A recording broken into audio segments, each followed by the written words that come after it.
story, or silly joke if you want. How's the sound up there, Wilson? You good? Okay. So Grug the caveman was having a rough day. His hunting spear broke, his favorite loincloth was in the wash, and he stubbed his toe on a rock. As he limped through the prehistoric village, he saw a sign carved into a stone tablet. Amazing deal! Trade 1 mammoth tusk for magic beans that grow instant food trees. Limited time offer. Excited by the prospect of never having to... Oh, come on, really? Never having to hunt again, Grug traded his prized mammoth tusk for a handful of pebbles painted to look like beans. As he planted the magic beans and waited for the instant food tree to grow, it finally dawned on him. He'd fallen from the oldest trick in the book, which coincidentally was the only trick in the book at the time, since it was the only book. Grug sighed and muttered, "Ugh, me should have known, if deal too good to be true, probably invented by sneaky snake oil salesman named Zog." And that, folks, is how the world's first scam and the world's first gullible consumer came to be. Probably not, but, you know, sounded good at the time. So, on to the presentation. Fishing has nothing to do with putting a pole with a string in the water. We've seen these emails out there. There's actually a new one that I just heard about last night. What they do is through Marketplace, they sell, what was it?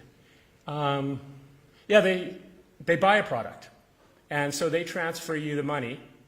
They send you an Interac link, and it mimics a real Interac payment link.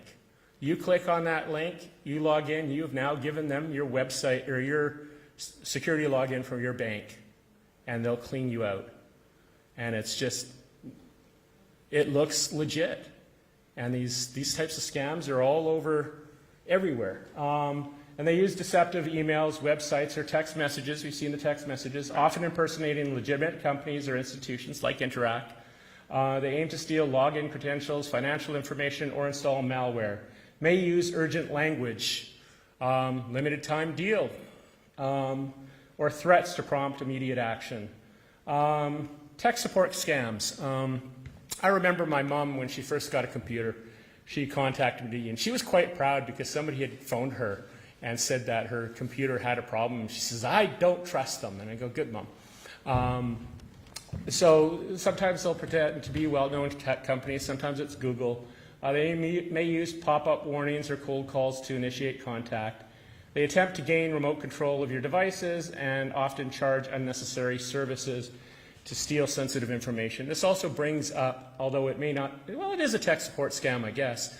One of the things I run is a BC Crime Watch page, and through that, there is a lot of stolen vehicles. And as soon as you post a stolen vehicle post, something happens. There's bots out there that will instantly post fake testimonials saying, right away, get your VIN number, contact this and this person, Hackso or whatever on Instagram, and they will help you find your car.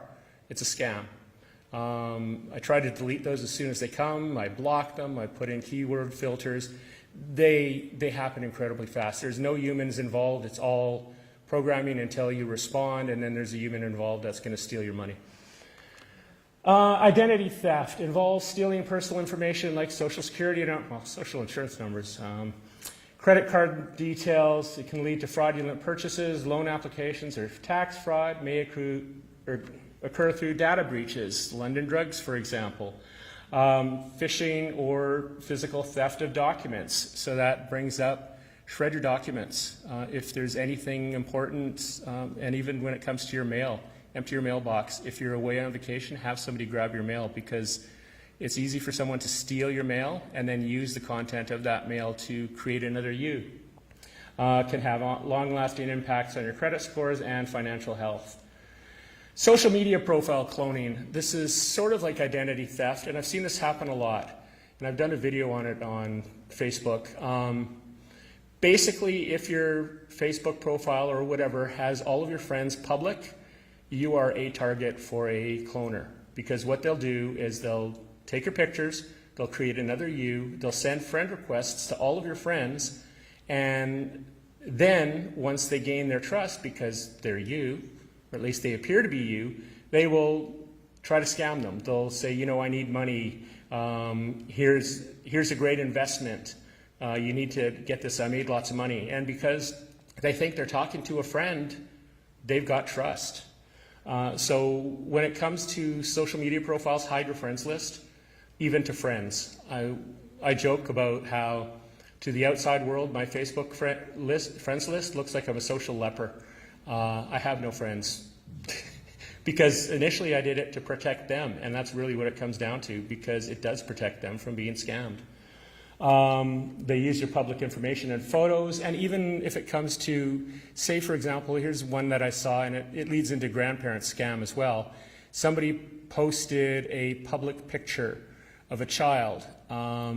Other people commented on that picture. Or even if it's not a child, if it's a picture of themselves, and suddenly there's hundreds of responses saying, oh, great picture, or congratulations on your graduation. The scammers, even if your friends list is private, can now see your friends because they've all commented on that post. They aim to deceive your friends, we know that. Can lead to financial scams, identity theft, or malware spread, which is another one.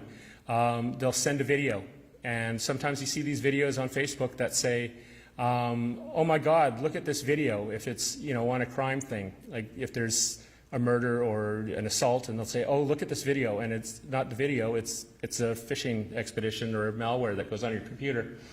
They can use all platforms, Facebook, Instagram, LinkedIn, text messages, whatever. If they can get hold of you, they will. Grandparent scam. So this brings up the thing with the child's pictures. I saw one where somebody had posted a picture of their child. The grandparent had commented and said, happy birthday to so-and-so. They mentioned their name, they mentioned their age, they mentioned that they were the grandparent. So now suddenly that person, grandparent, is a target because the scammers can now go and say, oh, I'm so-and-so and I'm in trouble. Please don't tell mom. Can you send money? They claim to be in trouble, it needs urgent financial help, they request secrecy, and they may use urgent language or threats. Sometimes it's even people pretending to be the authorities, and a lot of people have lost money that way. I remember one in White Rock where they were scammed because somebody came to their door and said that they were the representative of a lawyer or something. They needed money to bail the grandchild out of jail. Rental scams. Being a renter, this one is very troubling. They aim to steal money, of course. They create fake listings. They ask for a deposit up front. With rentals being in high demand, people will often pay this deposit without seeing the home. And red flags are too good to be true prices, urgent requests, no in-person meetings. Verify ownership, inspect the property, and use trusted platforms, maybe even rental agents. Lottery scam, same type of thing. They claim the victim has won a prize in a contest that they never entered, require payment of fees or taxes to claim the non-existent prize. So that's how they make the money. They often use official-looking documents or websites to appear legitimate. They can also ask for your banking information to transfer you the funds or even send you a fake e-transfer, which will give them your bank account information. Investment scams, promises high returns with little to no risk. There's a lot of Ponzi schemes out there still. Forex trading, real estate. They use professional-looking websites, appear legitimate, and they may pressure victims to act quickly. And again, that's a common thread. If there's pressure to act quickly and the deal is too good to be true, chances are it is. Romance scams. My brother-in-law was trapped with this one. 2 years, 24,000 USD. He thought he was married. He never met the lady. Well, it wasn't even a lady. I finally told him, look, it's not a, and this was when we went to Seattle because he actually flew to Seattle to meet this person. And on his way, he got a message from the quote-unquote lawyer. Do not come. She can't have you into her apartment because it's too small, and there's a rule that says that she can't have visitors in her apartment, which is absolute bollocks. But FBI got involved, and he, I believe, is getting a lot of his money back. And there's random compliments from fake profiles. Another personal story. A friend of mine, a deceased friend of mine, his widow. I saw someone comment on one of her posts that said, "Oh, I've been following you, and I hope you don't find this too forward, but I really like how you say things." And, you know, obviously she's grieving, and, you know, she sees this comment from somebody who I think claimed to be a police officer or ex-military or something, a person of trust. And, you know, she's like, oh, thank you. And, you know, he's like, can I send you a friend request? I instantly sent her a message and said, this is a scammer. And it was easy to find out, because all you do is you search for those exact words and you'll come up with dozens and hundreds of identical posts of people saying, I really like what you say.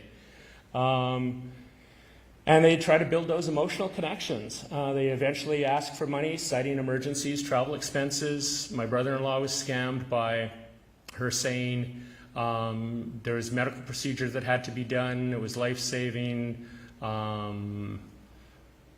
Wedding dress. Apparently he paid for a wedding dress. And they may persist for months or years. In his case, it was 2 years, causing significant financial and emotional damage. He was shattered by this, like absolutely shattered. Sextortion. We've heard these stories in the news. They target children. It's really sad. They talk them into sending intimate images, and even adults, and then they'll threaten to expose them. If this happens to you or anybody you know, contact the police. Don't be embarrassed. This happens to people all the time. There's nothing wrong with it. And it's exactly what you know, it wasn't a sextortion thing, but I told my brother-in-law the same thing. Don't feel bad. It's not your fault. You fell in love with this concept. Not your fault. You're a good person. Report it. And he didn't even want to go to the police. He just was so embarrassed. And then sometimes it just ends in tragedy. And again, they use urgent language and threats to prompt immediate action. Job employment scams. I see these ones all the time. You see them in social media or neighborhood groups, and I communicate to a lot of, because of BC Crime Watch, I follow a lot of community pages, and as soon as I see these scammers, I contact them, or if you know I see that they're in mutual groups, I'll contact the admins and say, hey, look, this is a scammer. They'll post an ad saying, you know, work from home, make a lot of money. It's a scam. What they'll do is may require upfront money for training or equipment. They may collect personal information for identity theft, and it also may involve money laundering. For example, they can just, you know, transfer, if it's a criminal organization, transfer money to your account and have you act as a money mule. There's a reason I put that slide right after. Criminals recruit people to transfer illegally obtained money on their behalf. Sometimes it's job scams, work from home opportunities. They can also use romance scams or just make friends with people on the internet. Victims receive laundered money into their account and then are asked to transfer it elsewhere. Risks include money laundering charges and loss of money, or loss of your money completely. Marketplace scams, we've gone through that. That's a big one. They use fraudulent websites and listings, offers products at suspiciously low prices. One that I saw was eggs. I paused for a minute there for a reason. $10 for 24 eggs, I think, was the offer. And you know, they said, we have an excess number of eggs, we need to get rid of them. And this was locally, and people were falling for it because it's only $10. But it's not about the $10. It's about your banking information. It's about multiple $10. And they say pay your deposit so you can get your eggs. You know, lots of people are interested because we only have a few dozen. You know, if you want them, you'll pay the deposit. And you know, eggs are expensive. And they may never deliver the product, or it may send counterfeit goods. They can also involve gathering credit card information for fraud. Actually, the counterfeit goods, that reminds me of the speakers. I don't know how many people remember those speakers that were being sold in parking lots. I almost fell for that. That was many years ago. Puppy scams, cute little pictures online. There's no puppy, and they will post these pictures all over the place. This is one of the reasons Facebook says they do not allow sales of animals. Actually, that's not the reason, but it's a good reason as well. They'll request payment via wire transfer or gift cards.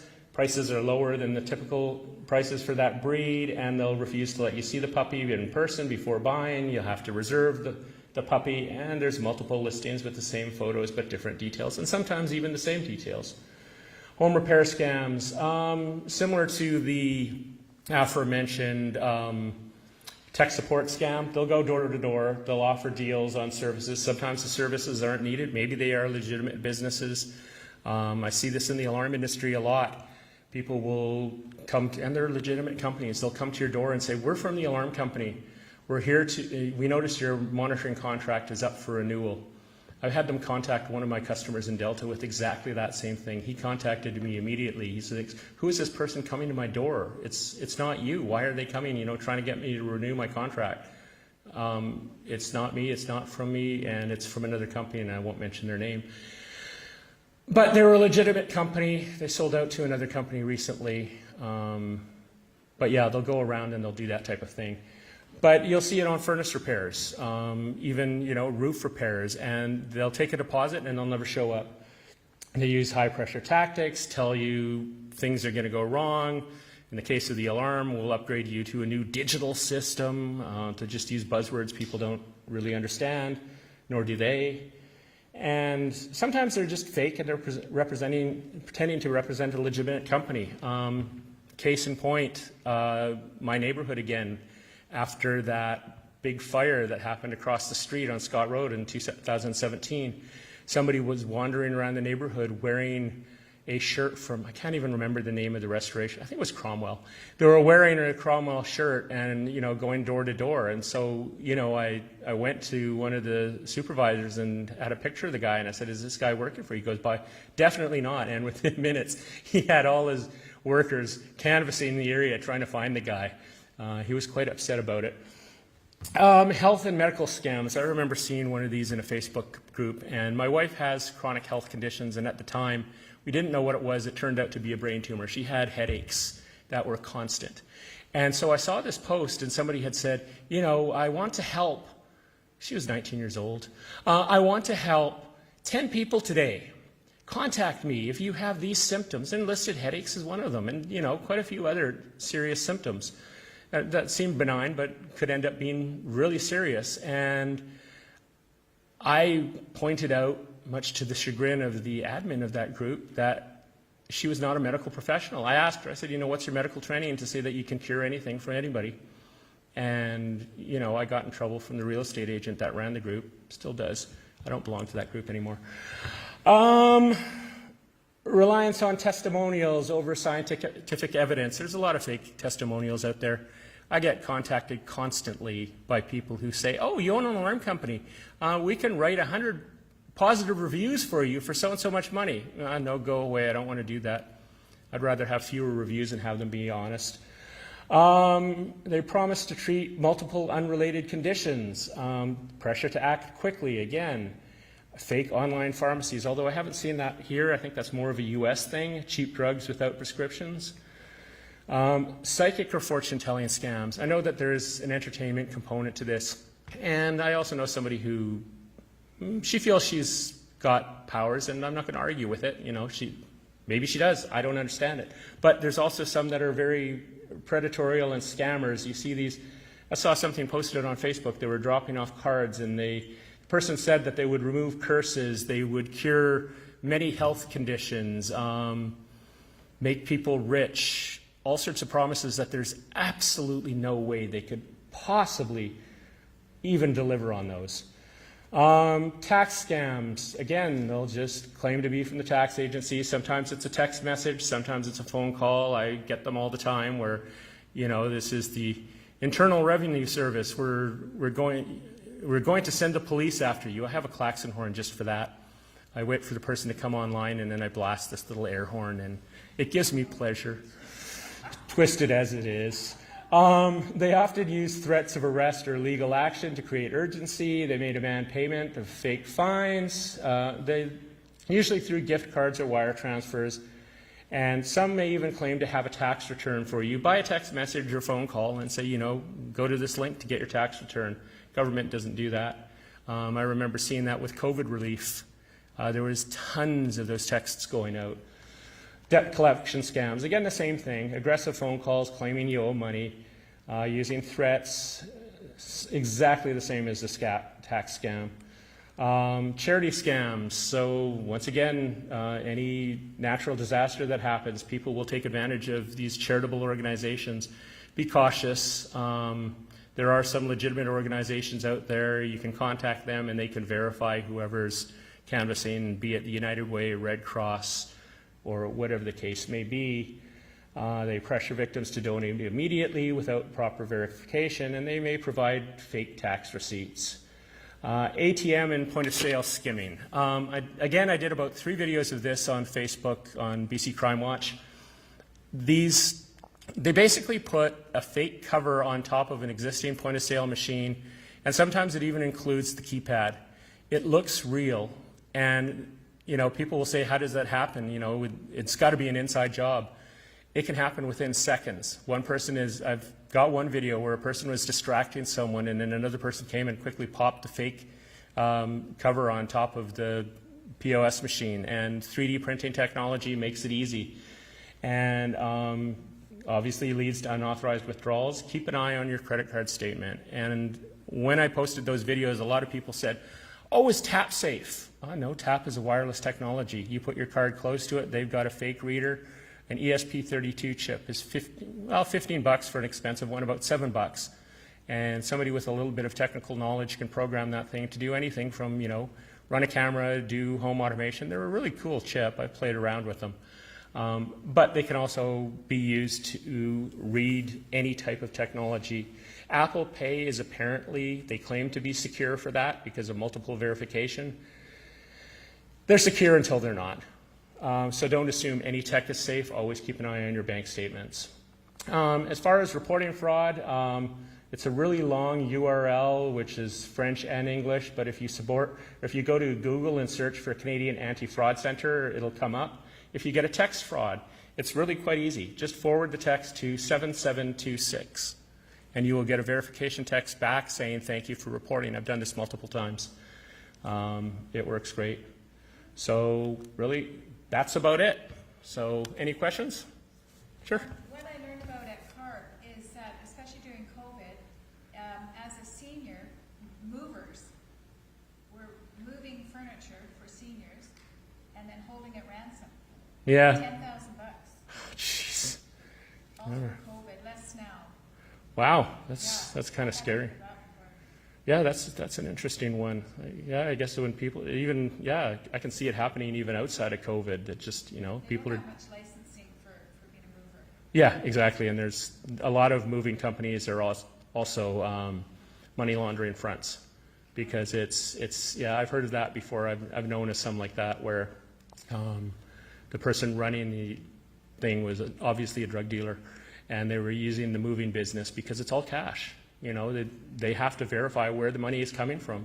And it's really quite easy to say, oh, somebody paid me to move, and they paid me cash. And now the money is clean. So